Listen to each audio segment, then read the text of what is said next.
You want me to look straight in? Nuclear can really help the fight against climate change simply because it generates a lot of electricity very reliably and with no carbon dioxide emissions. So it can be a big part of the transition away from fossil fuels, which are actually causing climate change. So that is really, really important. And we have a lot of different energy sources in the world. Nuclear is one of them. And to tackle this problem, we need to use everything that is at our disposal and everything that we know how to do. So nuclear needs to be part of the solution, or we just won't get there. Solar, wind and water are great ways to generate electricity, and I think it's beautiful that you can gather up electricity from the environment and make good use of it like that. But I think we have to remember that they're not 100% reliable.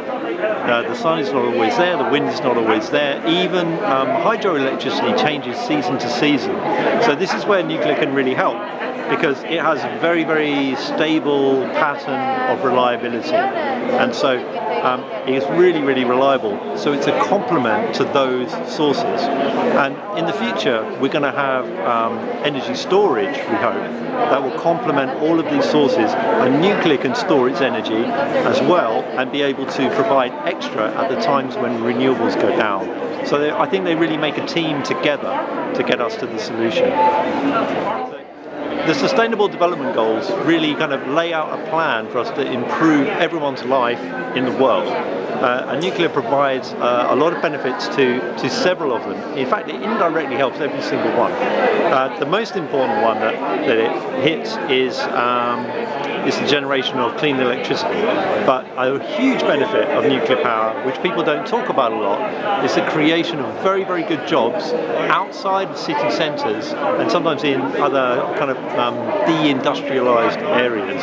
So nuclear energy is a great source of jobs that help to develop rural areas, provide like stable and long-term jobs. That's one of the most important sustainable development goals.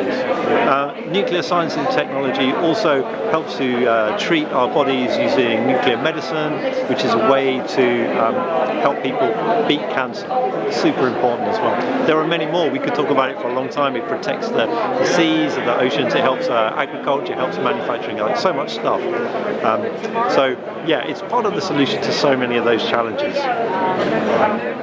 I think we're going from 1% to 22% is going to be hugely beneficial for Japan, because you have to think about what are you going to be replacing. You're going to be replacing imported coal and gas. So that's money going out of Japan, money being spent on fossil fuels, and when you burn those fossil fuels, it's pollution that goes into the air, and that hurts Japanese people. So bringing nuclear back to 20-22% is going to be a big benefit for the economy, a big benefit for people's health. So I think that's super important. You need to remember, why did Japan build nuclear power plants in the first place? It's because it doesn't have coal, oil and gas of its own. So by using nuclear power, Japan could import a small amount of uranium, and through technology and innovation and manufacturing, it could create a high-tech product that it could then export to other countries. So by importing a small amount of uranium, Japan created a great export industry. So good for the economy, and it really helps to develop Japan's kind of wealth and its power. So I really support Japan to bring back as much nuclear power as it can. 20 to 22%. That is a good start, great improvement. I mean, I think we're going to keep needing nuclear power in the future, so let's get that 20% in first of all.